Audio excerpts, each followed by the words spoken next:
At home in my flannel gown, like a bear to its foe, I clambered to bed up the globe's impossible sides. I sailed all night, till at last with my black beard, my furs, and my dogs, I stood at the northern pole. There in the childish night my companions lay frozen. The stiff fur knocked at my starving throat, and I gave my great sigh. The flakes came hurtling. Were they really my end? In the darkness I turned to my rest. Here the flag snaps in the glare and silence of the unbroken ice. I stand here, the dogs bark, my beard is black, and I stare at the North Pole. And now what? Why go back?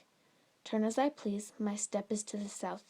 The world, my world, spins on this final point of cold and wretchedness. All lines, all winds, end in this whirlpool I at last discover. And it is meaningless, in the child's bed after the night voyage, in that warm world where people work and suffer for the end that crowns the pain, in that cloud-cuckoo land. I reached my north, and it had a meaning. Here the actual pole of my existence, where all that I have done is meaningless, where I die or live by accident alone, where living or dying I am still alone. Here where north the night, the berg of death crowd me out of the ignorant darkness, I see at last that all the knowledge I wrung from the darkness, that the darkness flung me, is worthless as ignorance. Nothing comes from nothing. The darkness from the darkness. Pain comes from darkness.